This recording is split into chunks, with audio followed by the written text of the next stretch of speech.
ప్రభువైన యేసుక్రీస్తు పరిశుద్ధ నామంలో మీ అందరికీ వందనములు శుభములు తెలియజేస్తూ ఉన్నాను. మరి దేవుడు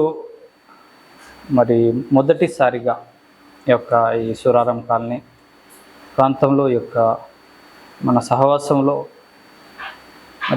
అవకాశాన్ని నాకు ఇచ్చినందుకు ప్రత్యేకంగా దేవునికి కృతజ్ఞతాస్తుతులు చెల్లిస్తున్నాను. ప్రియమైన వారలారా, మొదటి వర్తమానంలో మన గురి ఏ విధంగా ఉండాలి, మనం గురి యొద్దకు ఏ విధంగా పరిగెత్తాలి అనేటువంటి విషయాల్ని నేర్చుకొని ఉంటున్నాము. ఈ సమయంలో పిల్లారా, ఒక ప్రాముఖ్యమైనటువంటి అంశాన్ని మీతో పంచుకోవాలని ఆశపడుతూ ఉన్నాను.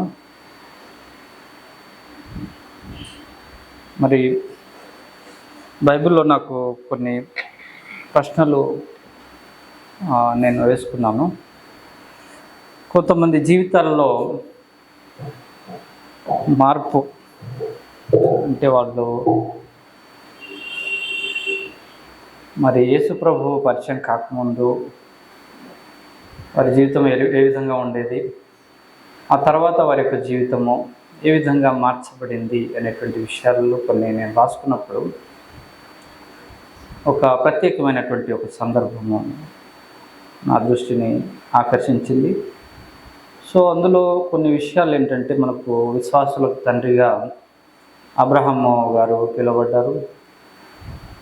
విశ్వాసులకు తండ్రిగా అబ్రహాము ఎలా అయ్యాడు అనేది ఒక ప్రశ్న. అలాగే దావీదు గురించి దేవుడు ఇచ్చిన సాక్ష్యం మనకు తెలుసు. దావీదు దేవునికి ఇష్టానుసారుడైనటువంటి మనుష్యుడు అని చెప్పేసి మనకు తాను దేవుని ఉద్దేశంలోని నెరవేర్చునని అపోస్తలుల కార్యంలో ఉంటుంది. ఏ విధంగా దావీదు దేవునికి ఇష్టానుసారుడైన మనుష్యుడుగా మారాడు. అలాగే మోషే విషయానికి వస్తే, మోషే ఎవరండి? మోషే గురించి దేవుడిచ్చిన సాక్ష్యం ఏంటి? దేవుని ఇల్లంతటిలో మోషే నమ్మకమైన వాడు. ఏంటి ఆ నమ్మకం? ఏ విధంగా నమ్మకమైన వాడుగా తను పిలువబడినాడు అనేటువంటి విషయము. అలాగే నోవహు గురించి ఏం సాక్ష్యం ఇచ్చాడు దేవుడు? నోవహు అక్కడ ఆ సమకాలీకులలో నీతిమంతుడుగా నోవహు గురించి దేవుడు సాక్ష్యం ఇచ్చాడు. అలాగే యోసేపు ఏ విధంగా దేవుని యందు భయభక్తుల విషయానికి వస్తే, యోసేపును మెంచిన వారు మనకు పాత నిబంధన కాలంలో కనిపించరు. ఎందుకంటే ఒక చిన్న మిస్టేక్ కూడా, ఒక తప్పు, చిన్న ఎక్కడైనా లోపము గుర్తిద్దామన్నా కూడా యోసేపు జీవితంలో మనకు కనబడదు. తను యవనస్తులందరికీ ఒక గొప్ప మాదిరిగా మనకు బైబిల్లో ఉన్నాడు. అలాగే నూతన నిబంధన కాలానికి వస్తే, సంఘానికి పెద్ద యేసు ప్రభు స్థాపించినటువంటి సంఘం ఉంది కదండి.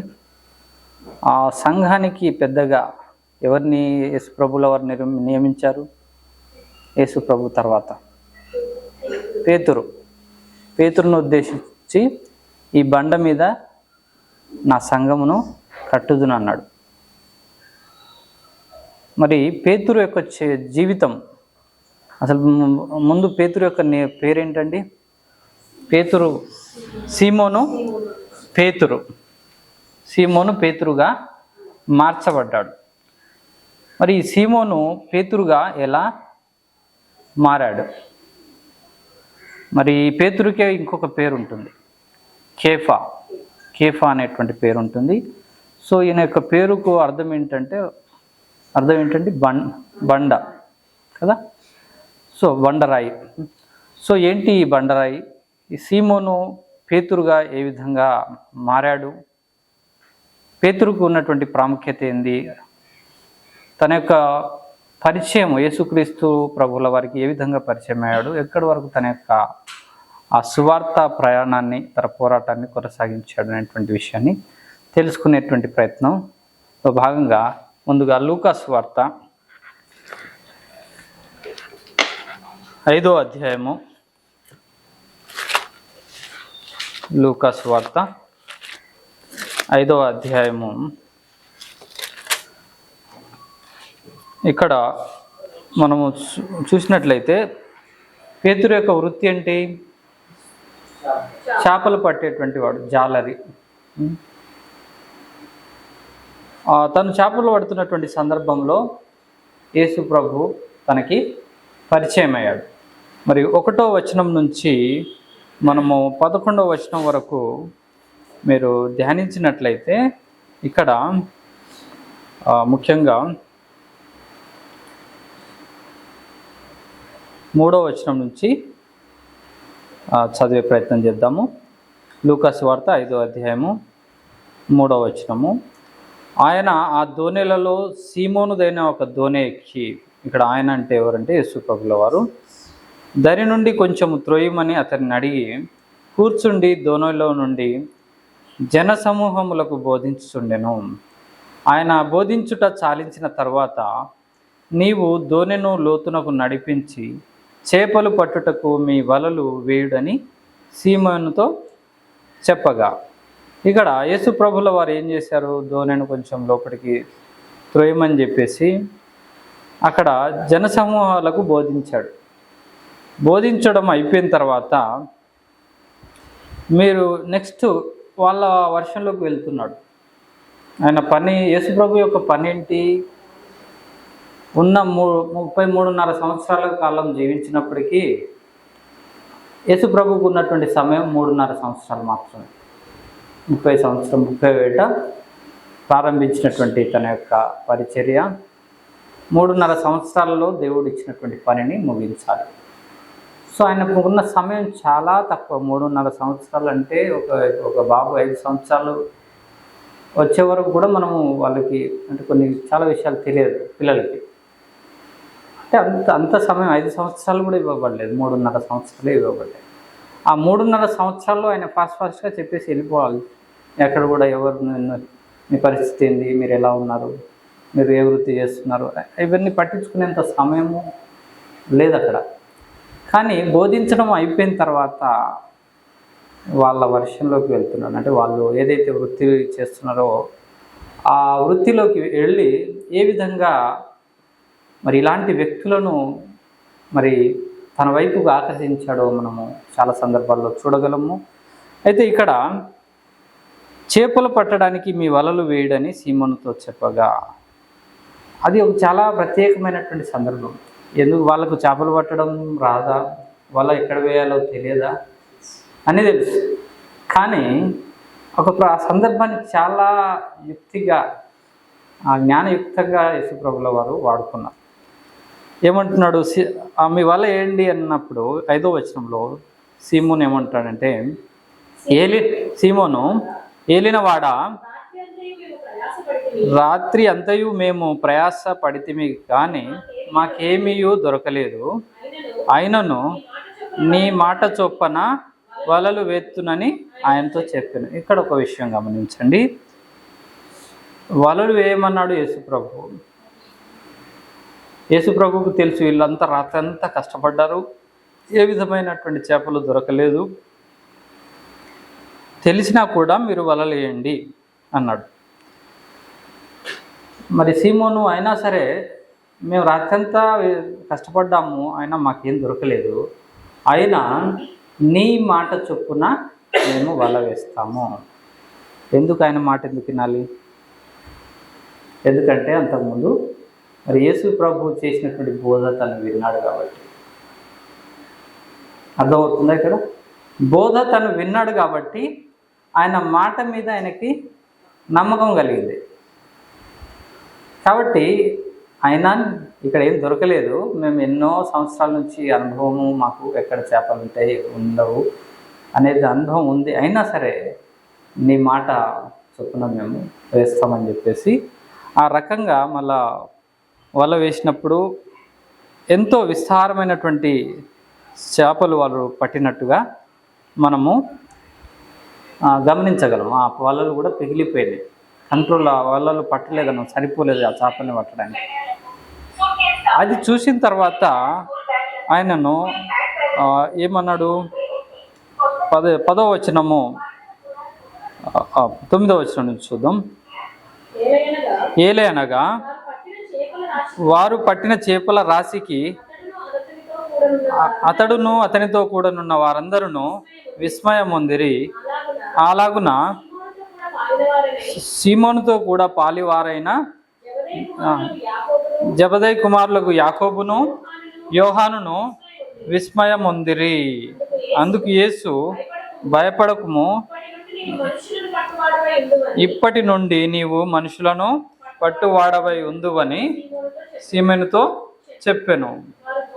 వారు దోణెలను దరికి చేర్చి సమస్తమును విడిచిపెట్టి ఆయనను వెంబడించి. చూడండి, ఎంత ఆశ్చర్యకరమైనటువంటి బోధ, ఆశ్చర్యకరమైనటువంటి కార్యము యేసు ప్రభువుల వారు చేశారు. నిజంగా ఆ యొక్క చేపల్ని చూసినప్పుడు ఆశ్చర్యపోయారు. ఆశ్చర్యపోయిన తర్వాత అక్కడ ఎవరెవరు ఉన్నారు? యాకోబు ఉన్నాడు, జబదయి కుమారుడు అయినటువంటి యాకోబు, యోహాను ఇద్దరు ఉన్నారు పేతురుతో పాటు. అప్పుడు యేసు, వారు షాక్ అవుతున్నారు, భయపడుతున్నారు.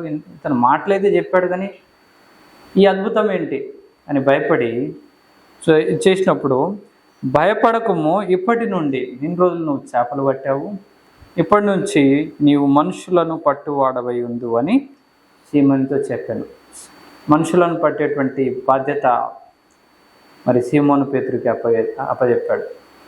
వెంటనే వారు వలను దరికి చేర్చి, దోణెలను దరికి చేర్చి సమస్తాన్ని అక్కడే విడిచిపెట్టారు. ఎన్ని చేపలు ఎన్నో పడి ఉంటాయి, వాటిని అమ్ముకోవాలి, అవన్నీ ఆ కాన్సెప్ట్లోకి వెళ్ళలేదు. ఆ చూసినటువంటి అద్భుతానికి మనకు లైఫ్ ఇది కాదు, లైఫ్ ఇతనితో ఉంది జీవము.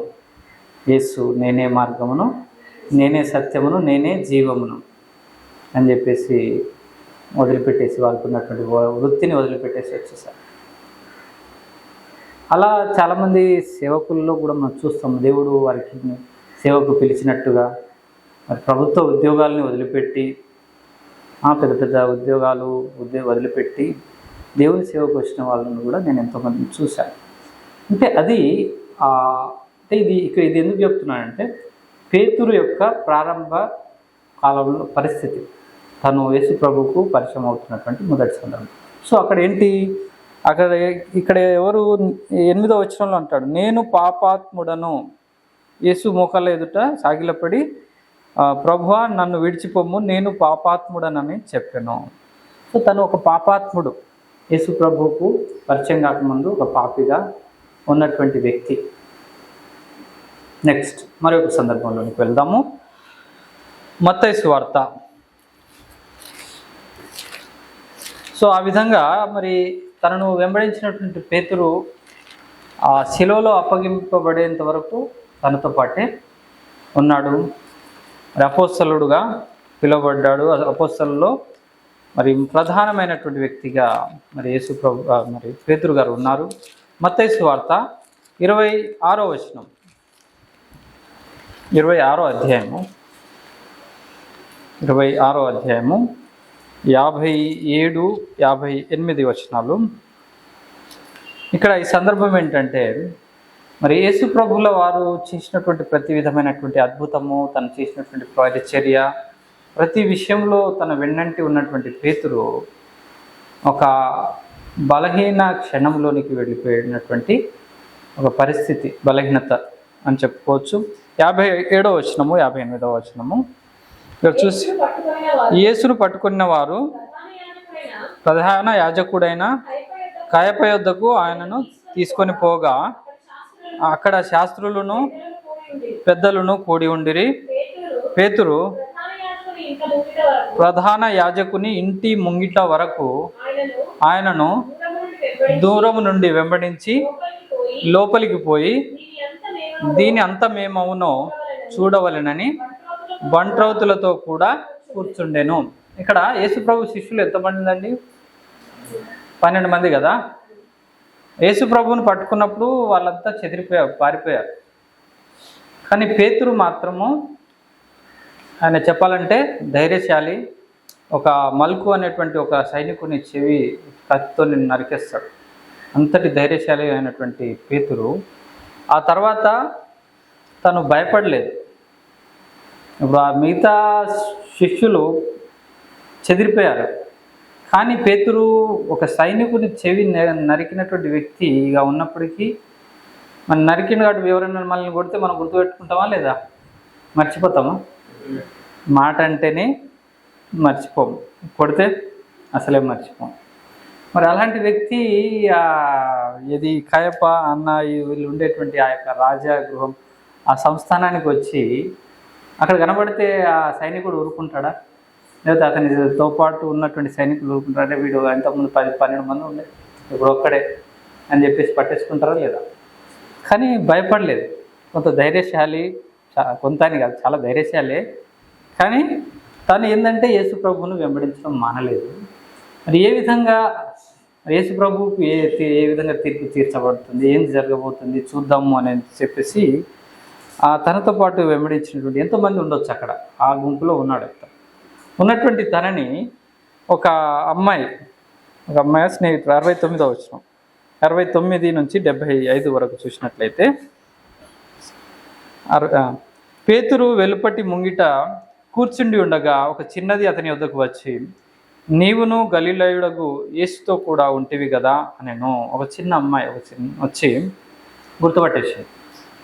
వాళ్ళ ఊర్లో అక్కడక్కడ యేసు ప్రభుతో పాటు తిరుగుతూ ఉన్నాడు కదా పేతురు. సో తనకు గుర్తుపట్టేసింది. పెద్దోళ్ళు అంత సైనికులు వాళ్ళ వర్క్లో వాళ్ళు ఉన్నారు, కానీ చిన్నపిల్లలు చాలా యాక్టివ్గా ఉంటారు. వాళ్ళకి అన్నీ తెలుసు. వాళ్ళకి మనం ఏం తెలియదు అనుకుంటాం, వాళ్ళకి అబ్జర్వేషను అవన్నీ మామూలుగా ఉండవు. సో ఒక చిన్నది ఏం చేసింది, అతని వద్దకు వచ్చి, నీవును గలిలయుడగు యేసుతో కూడా ఉంటివి కదా అని. గుర్తుపట్టడమే కాదు, వచ్చి డైరెక్ట్ అడిగేసింది, భయపడలేదు. నువ్వు కూడా యేసు ప్రభుతో ఉన్నావు కదా అనగానే అందుకు అతడు ఆ చిన్న అమ్మాయి కదా, అంతకుముందు అంత ధైర్యంగా ఒక సైనికుని చెవి నరికినటువంటి పేతురు ఒక చిన్న అమ్మాయి అడగడంతోనే భయం మొదలైంది. చిన్న అమ్మాయి కదా, ఎవరు పెద్దోళ్ళు అడగలేదు. అందుకు అతడు ఏమంటున్నాడు 70వ వచనంలో, నేను ఉండలేదు, నేను కానే కాదు, నీవు చెప్పు సంగతి నాకు తెలియదని అందరి ఎదుట నేను. మేబీ అందరు వేరే విన్నారో మరేమో. ఆ సందర్భం ఈయన అందరి ఎదుట చెప్పినాడంట, నేను లేను, అసలు ఆయనతో నేను లేను, నువ్వు ఏం చెప్తున్నావు నాకు తెలియదు, అసలు ఏం మాట్లాడుతున్నావు, నాకు ఈ సంగతి అని చెప్పేసి 71వ అతడు నడవలోనికి వెళ్ళిన తర్వాత మరి ఒక చిన్నది అతన్ని చూసి ఇంకొక చిన్న అమ్మాయి వచ్చి వీడును నజరేయుడకు యేసుతో కూడా ఉండేనని అక్కడి వారితో చెప్పగా అతడు ఒట్టు పెట్టుకొని నేను ఫస్ట్ ఉండలేదన్నాడు. ఇంకొక సాక్ష్యం వచ్చేసరికి ఇక భయం ఇంకా ఎక్కువైపోయింది. అతను ఎత్తిగా చేయబెట్టాడు. ఒట్టు నాకు తెలియదు, నేను ఉండలేదు, ఆ మనుషుని నేను ఎరుగనని మరలా చెప్పాను. Second evidence. థర్డ్, కొంతసేపు అయిన తర్వాత 73వ వచనం, అక్కడ నిలిచి ఉన్న వారు పేతురు వద్దకు వచ్చి, నిజమే, నీవును వారిలో ఒకడవే, నీ పలుకు నిన్ను గూర్చి సాక్ష్యం ఇచ్చుతున్నదని అతనితో చెప్పిరి.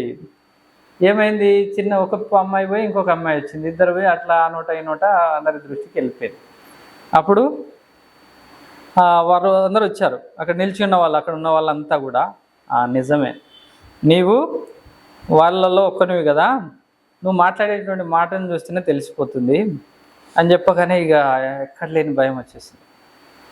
ఎక్కడ లేని ఇక కథ అయిపోయింది. నెక్స్ట్ యేసు ప్రభు తర్వాత నేనే జైల్లోకి పోవడం అని చెప్పేసి 74వ వచనంలో, అందుకు అతడు ఆ మనుష్యుని నేను ఎరుగనని చెప్పి శపించుకొనుటకును ఒట్టు పెట్టుకొనుటకును మొదలు పెట్టాను.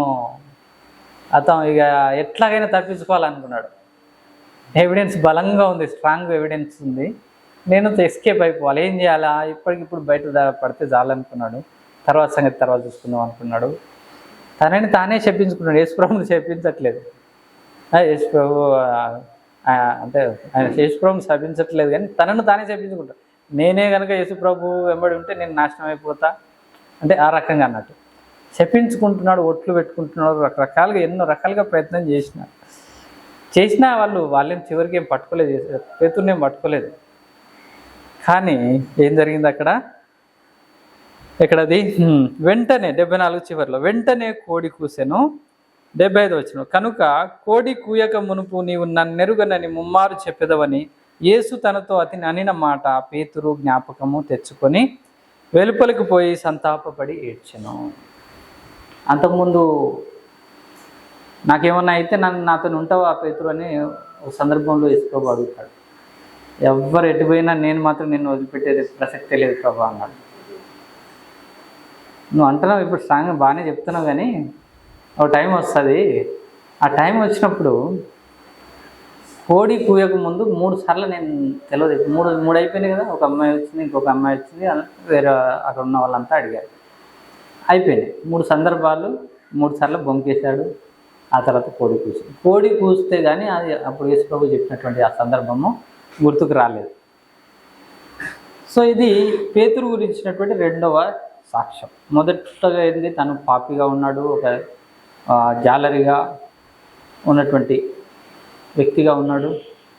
ఆ తర్వాత రెండవ సందర్భం ఏంటి, ఇక్కడ శిష్యుడిగా ఉండి యేసు ప్రభు అంటే ఎవరో తెలియదని చెప్పినటువంటి, అంటే ఒకవైపు ధైర్యం ఎంత ఉందో అంతే పిరికితనం అనేది కూడా కనిపిస్తూ ఉంది. మరి ఇలాంటి పేతురు మూడవ సందర్భంలోనికి వెళ్ళిపోదాము. మత్తయి సువార్త 28వ అధ్యాయము. మత్తయి సువార్త 28వ అధ్యాయము. అయితే ఆ తర్వాత పేతురుని ఎవరు పట్టుకోలేదు, వదిలేశారు. ఆయన 3 సార్లు నేను తెలియదు తిట్టుకుంటున్నాడు, తనని తానే శపించుకుంటున్నాడు, ఒట్టు పెట్టుకుంటున్నాడు. కాబట్టి దాన్ని ఇక తర్వాత ఆ విషయాన్ని సీరియస్గా తీసుకోలేదు. అది ఈయనతో నేను పని ఇక సరే లైఫ్ తీసుకొని యేసు ప్రభువుకు సంబంధించినటువంటి శిక్ష అదంతా అయిపోయింది. ఆ తర్వాత యేసు ప్రభువు శిలువ మీద బలి కావడము, తర్వాత తిరిగి లేవడము అదంతా అయిపోయిన తర్వాత యేసు ప్రభు 3 దినములు 3 రాత్రింబగలు సమాధిలో ఉంచబడి తిరిగి లేచిన తర్వాత సందర్భంలో ఒక మాట చెప్తున్నాడు. మత్తయి సువార్త 28వ అధ్యాయము 19వ వచనము 16 నుంచి చదువుదాం. మత్తయి 28:16 నుంచి. 11 మంది శిష్యులు యేసు తమకు నిర్ణయించిన గలిలయలోని కొండకు వెళ్ళిరి. 11 మంది ఎందుకంటారంటే అప్పటికి యూదా చనిపోయాడు కాబట్టి 11 మంది శిష్యులు ఉన్నారు. వారు ఆయనను చూచి ఆయనకు మ్రొక్కిరి కానీ కొందరు సందేహించిరి. అయితే యేసు వారి యొద్దకు వచ్చి, పరలోకమందున్న భూమి మీదను నాకు సర్వాధికారము ఇవ్వబడి ఉన్నది. కాబట్టి మీరు వెళ్ళి సమస్త జనులను శిష్యులనుగా చేయుడి. చూడండి ప్రియులారా, ఇక్కడ యేసు ప్రభు మరణించి తిరిగి లేచిన తర్వాత శిష్యులకు ఒక ఆజ్ఞ ఇస్తున్నాడు. ఇది చాలా ప్రాముఖ్యమైనది. ఏంటి? మీరు వెళ్ళి సమస్త జనులను శిష్యులనుగా చేయుడి. మరి ఇక్కడ అపోస్తలుల కార్యము వరకు క్రైస్తవుడు అనేటువంటి మాట మనకు కనిపించదు. శిష్యులు అయ్యారు. మొదటగా యేసు ప్రభు శిష్యులు 12 మంది. ఆ 12 మంది తర్వాత అనేక మంది శిష్యులు వచ్చారు. అనేక మందిని శిష్యులుగా చేయండి అని చెప్పేసి ఆజ్ఞ ఇచ్చాడు యేసు ప్రభుల వారు. సో ఇక్కడ ప్రాముఖ్యమైనటువంటి విషయం ఏంటంటే, మనము శిష్యులమా క్రైస్తవులమా? శిష్యులమా క్రైస్తవులమా? శిష్యులు ఎప్పుడు అవుతాము, క్రైస్తవులంగా ఎప్పుడు పిలువబడతాం?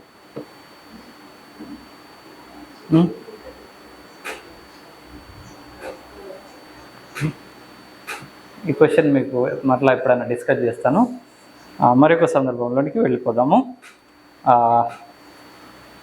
అపోస్తలుల కార్యములు 2వ అధ్యాయం. అపోస్తలుల కార్యములు 2వ అధ్యాయము. ఆ తర్వాత తను పశ్చాత్తాపడ్డాడు కదా పేతురు. సంతాపపడి ఏడ్చిన తర్వాత మళ్ళీ నిలబడ్డాడు. దేవుడు మళ్ళీ నిలబెట్టుకున్నాడు. అపోస్తలుల కార్యములు 2వ అధ్యాయము 11 నుంచి. ఇదేనా? 38 అపోస్తలుల కార్యములు 2వ అధ్యాయము 38. పేతురు మీరు మారు మనసు పొంది పాప క్షమాపణ నిమిత్తము ప్రతివాడు యేసుక్రీస్తు నామమున బాప్తిస్మము పొందుడి, అప్పుడు మీరు పరిశుద్ధాత్మను వరము పొందుదురు. ఈ వాగ్దానము మీకును మీ పిల్లలకును దూరస్తులందరికీ, అనగా ప్రభు అయిన మన దేవుడు తన యొద్దకు పిలిచిన వారికి అందరికీ చెందునని వారితో చెప్పెను. ఇంకను అనేక విధములైన మాటలతో సాక్ష్యమిచ్చి, మీరు మూర్ఖులకు ఈ తరము వారికి వేరై రక్షణ పొందుడని వారిని హెచ్చరించెను. కాబట్టి అతని వాక్యము అంగీకరించిన వారు బాప్తిస్మము పొందిరి. ఆ దినమందు ఇంచుమించు 3,000 మంది చేర్చబడిరి. వీరు అపోస్తలుల బోధయందును సహవాసమందును రొట్టె విరుచుట ఎందును ప్రార్థన చేయుట ఎందును ఎడతెగక ఉండిరి. చూడండి ప్రియులారా, మరి పేతురు యొక్క పరిస్థితి మరి ఆ 2 సందర్భాల్లో ఏ విధంగా ఉండింది అనేది మరి ధ్యానించాము. ఆ తర్వాత పేతురు పౌలు రాకముందు విస్తృతమైన పరిచర్య చేశాడు. పౌలు ఎంటర్ అయిన తర్వాత పేతురు గురించి అంత ఎక్కువ ప్రస్తావన ఉండదు. అంతకుముందు పేతురు చాలా విస్తృతంగా పరిచర్య చేసి మరి ఎంతోమందిని శిష్యులనుగా తయారు చేశాడు. అయితే ఇక్కడ జరిగింది ఏంది? ఒక దినమున అంటే పేతురు యొక్క ప్రసంగాన్ని విని, ఎక్కడ ఇది 41వ వచనంలో, కాబట్టి అతని వాక్యం అంగీకరించిన వారు బాప్తిస్మం పొందిరి. ఆ దినమందు ఇంచుమించు 3,000 మంది చేర్చబడిరి. చూడండి ఎంత ఎఫెక్టివ్గా పేతురు యొక్క వర్తమానం ఉందో ఒకసారి అర్థం చేసుకోవచ్చు. వాక్యం వినడమే, మరి అంతకుముందు నుంచి వింటున్నారా, మరి ఆ రోజే విన్నారా తెలియదు, కానీ వాక్యం విన్నటువంటి, కాబట్టి వాక్యం అంగీకరించిన వారు ఎంతోమంది వచ్చారు. సో దాంట్లో అంగీకరించినటువంటి వారు వెంటనే బాప్తిస్మం తీసుకున్నారంట. అలాగే ఆ దినముందు ఎంతమంది? 3,000, అప్రాక్సిమేట్గా 3,000 మంది, 3,000 మెంబర్స్ వాళ్ళతో పాటు చేర్చబడ్డారంట. ఒకే రోజు 3,000 మెంబర్స్ అంటే ఏంటి మాటల? చాలా అద్భుతమైనటువంటి పరిచర్య, చాలా ఆశ్చర్యం అనిపించేటువంటి పరిచర్య. అయితే మరి అంత ఎఫెక్టివ్గా నెక్స్ట్ స్టెప్, ఆ తర్వాత అంతటి ఒక దృఢమైనటువంటి వ్యక్తిగా పేతురు మారాడు. వాక్యాన్ని బోధించడమే కాదు, విన్నటువంటి ఎదుటి వ్యక్తి యొక్క మైండ్ సెట్ని బట్టి వాక్యాన్ని చెప్పి వారి ఆలోచన విధానంలో మార్పును తెచ్చి, వారి హృదయాల్లో కూడా మార్పు తీసుకొని వచ్చి, వారు యేసు ప్రభువును కొంత రక్షకుడిగా అంగీకరించేటువంటి ఒక అద్భుతమైనటువంటి పరిచర్య చేశారు.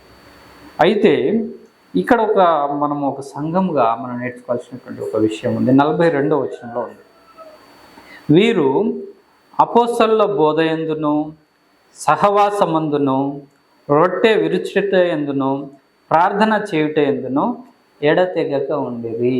ఎవరు వీరు అంటే 3,000 మంది చేర్చబడ్డారు. అంతకుముందు కొంతమంది ఉన్నారు. సో వాళ్ళంతా కూడా ఏం చేస్తున్నారంటే నెక్స్ట్ వాళ్ళ యొక్క పరిచర్య ఎలా సాగిందంటే, అపోస్తలుల బోధ. మీకు ఏమేమి ఉన్నాయి చూడండి బైబిల్లో. మొదటిది అపోస్తలుల బోధ ఎందును సహవాసమందును రొట్టె విరుచుట ఎందును ప్రార్థన చేయుట ఎందును. 4 అంశాలు చాలా ప్రాముఖ్యమైనవి. నేను ఇంటర్మీడియట్లో చదువుకునే రోజుల్లో ఒక బోధకుడు హైదరాబాద్ నుంచి వచ్చాడు. స్టేషన్ కన్పూర్కి వచ్చినటువంటి ఒక బోధకుడు చెప్పినటువంటి విషయం ఈ రోజుకు గుర్తుంది నాకు.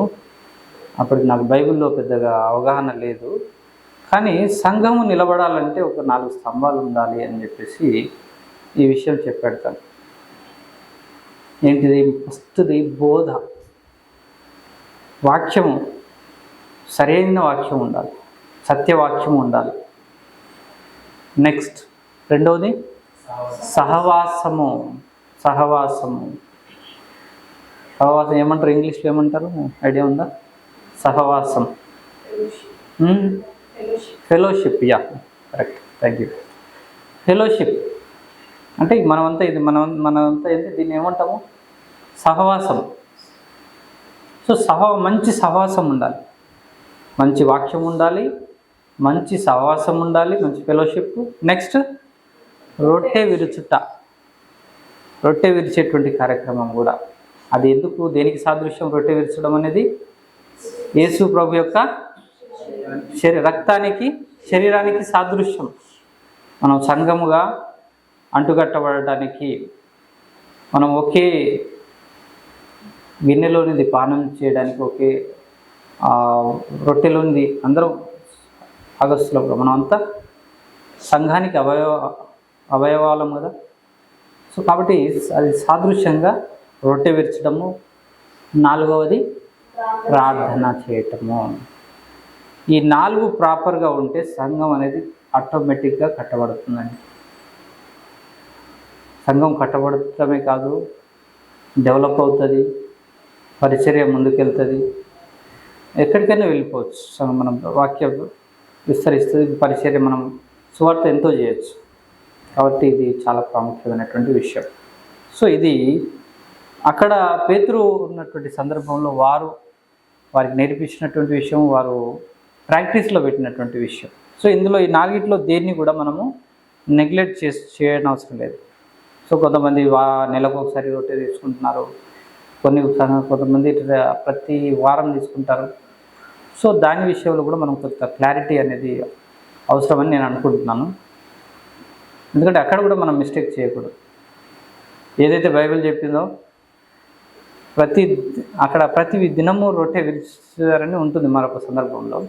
సో మరి మనము ప్రతి వారము రొట్టె తీసుకోవాలన్నా, లేకపోతే నెలకు ఒకసారి తీసుకుంటే సరిపోతుందా అనేటువంటి విషయాన్ని కూడా మనం ఒకసారి మరలా మనం దాన్ని ధ్యానించాల్సిన అవసరం ఎంతైనా ఉంది. కాబట్టి ఈ 4 విషయాలు చాలా ప్రాముఖ్యమైనవి. అలాగే మరొక విషయంలోకి వెళ్ళిపోదాం. ఇక్కడ ఇదే అపోస్తలుల కార్యములు 11వ అధ్యాయము. అపోస్తలుల కార్యములు 11వ అధ్యాయము 26వ వచనము. సో ఇక్కడ చదవండి. 11వ అధ్యాయము 26వ వచనం. వారు కలిసి ఒక సంవత్సరం అంతయు సంఘములో ఉండి బహుజనములకు వాక్యమును బోధించిరి. మొట్టమొదట అంతియొకయలో శిష్యులు క్రైస్తవులు అనబడిరి. చూడండి ప్రియులారా, ఇక్కడ అంతియొకయ అనేటువంటి స్థలంలో, ప్రాంతంలో, ఆ సంఘంలో, అక్కడ ఉన్నటువంటి సంఘంలో వారు ఒక సంవత్సరం అంతా కూడా సంఘంలో ఉండి ఎంతోమందికి వాక్యానికి బోధించారంట. సంఘంలో ఉన్న వారికేనా చెప్పండి? సంఘానికి వచ్చిన వారికే బోధించారా? ఇక్కడ ఏమైనా ఉందా? బహుజనులకు, బయటికి కూడా వెళ్ళారు. వీధి సువార్త చేశారా, మరి కుటుంబ గృహ కూడికలకు వెళ్ళారా, ఏం చేశారో కానీ బహుజనములకు వాక్యమును బోధించిరి. సో అక్కడ ఆ బోధించినటువంటి ఆ పరిస్థితి అది చూసి ఆ అంత్యోక్యలో శిష్యులు క్రైస్తవులు అనబడేది. అంటే వీళ్ళు మనం క్రైస్తవులు అని పేరు పెట్టుకుందామని పెట్టుకున్నది లేదు. ఇక్కడ అర్థమవుతుందా? మనము ఇప్పుడు శిష్యులం కాబట్టి నెక్స్ట్ మనకు బ్యానర్ ఉండాలి, మనకు ఒక బోర్డు ఉండాలి. మనం క్రైస్తవులము, క్రిస్టియన్స్ అని పెట్టుకుందామని పెట్టుకున్నారా? ఉందా? లేదు. క్రైస్తవులు అనబడిరి, పిలువబడ్డారు. ఎలా అనబడ్డారు అంటే బహుజనులకు వాక్యం చెప్పారు. చూసినప్పుడు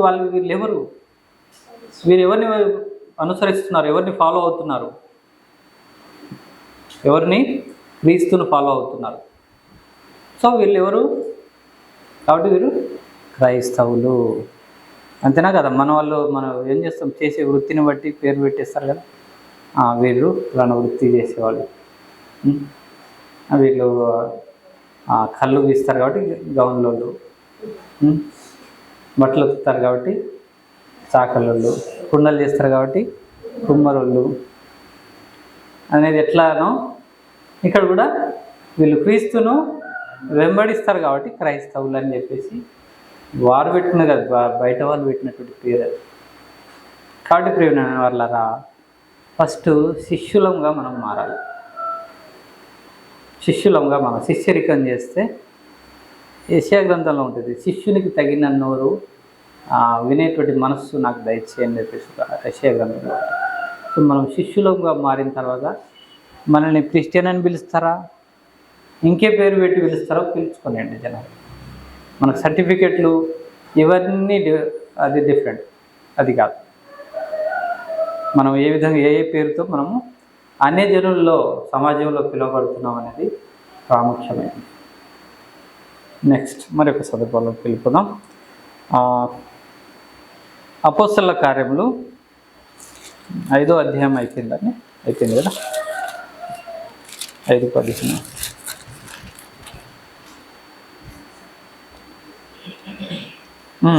ఇక్కడ ఒక సందర్భాన్ని మిస్ అయ్యాను నేను. ఒకటి అపోస్తలుల కార్యములు 5వ అధ్యాయము 15వ వచనం. మరి పేతురు చేసినటువంటి అద్భుతమైనటువంటి పరిచర్యలో ఇది కూడా ఒక భాగము. అపోస్తలుల కార్యములు 5వ అధ్యాయం 15వ వచనం. అందుచేత పేతురు వచ్చుచుండగా జనులు రోగులను వీధుల్లోనికి తెచ్చి వారిలో ఎవని మీదనైనను అతని నీడైనను పడవలెనని మంచముల మీదను పరుపుల మీదను వారిని ఉంచిరి. మరియు యెరూషలేము చుట్టూ నుండు పట్టణముల జనులు రోగులను అపవిత్రాత్మల చేత పీడింపబడిన వారిని మోసుకొని కూడి వచ్చిరి, వారందరూ స్వస్థత పొందిరి.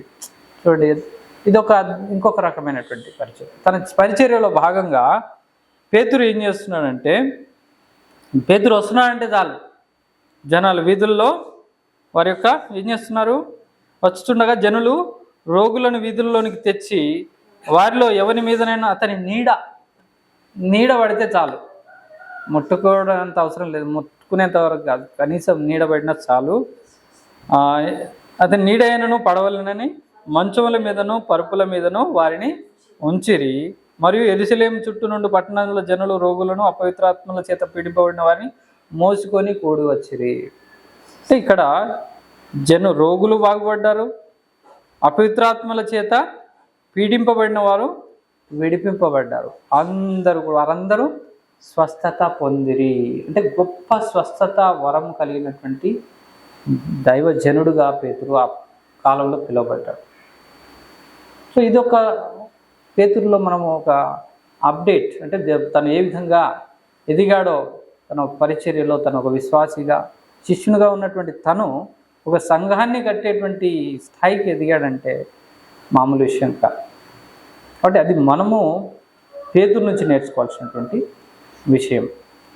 అలాగే మరి ఒక సందర్భము, అయితే ఇలాంటి పేతురు ఒకానొక సమయంలో ఒక చిన్న మిస్టేక్ జరిగిపోయింది అన్నట్టు. ఒక చిన్న భోజన విషయంలో ఒక చిన్న ఇది జరిగినప్పుడు ఈయన తర్వాత వచ్చాడు కదా, ఎలా ఉంటుందంటే ఇప్పుడు యేసుప్రభు ఏమన్నాడు, నాకంటే గొప్ప కార్యాలు చేస్తారు మీరు అని చెప్పేసి చెప్పాడు. ఎంతో పరిచర్య చేశాడు మన పేతురును మించి పరిచర్య చేసింది పౌలు. ఇదంతా ఇక నెక్స్ట్ నుంచి ఇక పౌలు శకమే. క్రికెట్లో ఈ విధంగానైతే ధోనిని మించినాడు విరాట్ కోహ్లీ మించి రోహిత్ శర్మ అన్నట్టుగా అతన్ని మించినాడు ఇంకొక, ఇట్లా ఈ రకంగా ఉన్నప్పుడు ఈ సందర్భం కూడా అలానే ఉంటుంది. ఒకసారి గలతీయులకు రాసిన పత్రిక 2వ అధ్యాయము. బోర్ కొడుతుందా? అయిపోయింది. ఇంకొక గలతీయులకు రాసిన పత్రిక 2వ అధ్యాయము 11వ వచనం నుంచి. అయితే కేఫా అంతియోకియాకు వచ్చినప్పుడు అతడు అపరాధిగా తీర్చబడెను గనుక నేను ముఖాముఖిగా అతన్ని ఎదిరించి తిని. ఎందుకు ఇదంతా మీరు చదువుకోండి. ఇక్కడ ఏం జరిగిందంటే ఇక్కడ ఇతను అన్యజనులతో కలిసి భోజనం చేస్తాడు. ఎక్కడ రాగానే సున్నతి పొందని వారితో పేతురు భోజనం చేస్తున్నప్పుడు పౌలు వస్తాడు. పౌలు వచ్చినప్పుడు వారే ఇతను క్వశ్చన్ చేస్తాడని అక్కడ నుంచి ఎస్కేప్ అవడానికి ట్రై చేసినప్పుడు కేఫా అంటే పేతురే. సో ఆ కేఫా అంత్యోకకి వచ్చినాడు. ఇదే మళ్ళీ ఇక సీన్ కూడా అక్కడే చూడండి.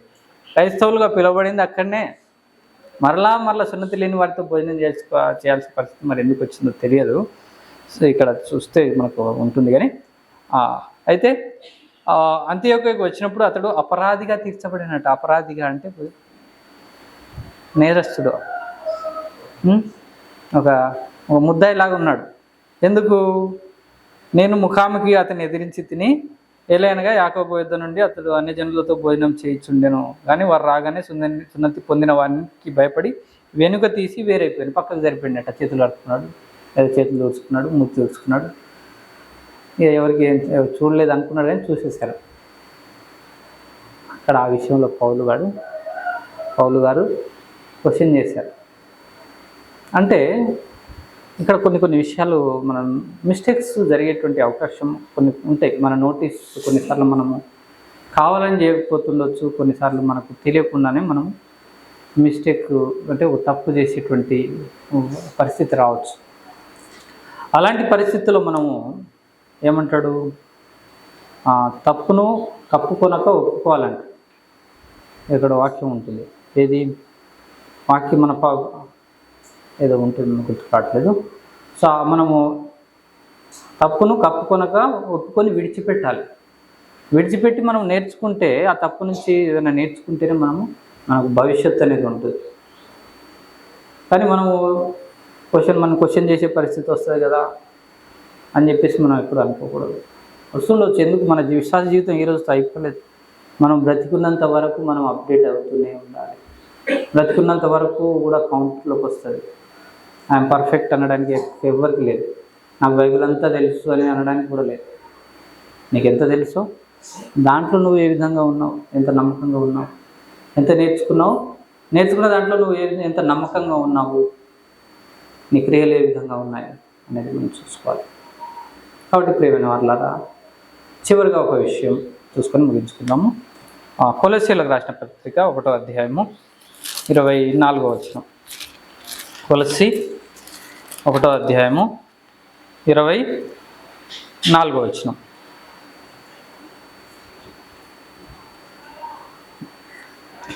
ఇప్పుడు మీ కొరకు నేను అనుభవిస్తున్న శ్రమలయందు సంతోషించుచు సంఘమును ఆయన శరీరం కొరకు క్రీస్తు పడిన పాట్లలో కొదువైన వాటి యందు నా వంతు నా శరీరమందు సంపూర్ణము చేయుచున్నాను. ఇది పౌలు గారు రాసినటువంటి, మరి కొలస్సీలకు రాసినటువంటి పత్రిక. తను పలికినటువంటి మాట ఏంటంటే, ఇప్పుడు మీ కొరకు నేను అనుభవించినటువంటి శ్రమలు వచ్చినాయి, శ్రమలయందు సంతోషించమన్నాడు. ఎవరైనా మిమ్మల్ని హింసిస్తే సంతోషించండి, మీ ఫలము అధికమవుతుంది, మీరు ధన్యులు అని చెప్పాడు. అది మాటను బట్టి శ్రమలయందు సంతోషించాడట పౌలు. ఎవరన్నా బాధలో ఉన్నప్పుడు నవ్వుతారండి, సంతోషంగా ఉంటారా? మనసులో బాధ ఉంది, కొంతమంది ఉంటారు, అంటే బాధ మనసులో పెట్టుకొని నవ్వుతారు లేదు, కానీ అది అంత పర్ఫెక్ట్గా ఉండదు. ఎంతసేపు అయినా కొద్దిసేపు నవ్వగలుగుతారు, మొత్తం కంప్లీట్గా హ్యాపీగా ఉండలేదు.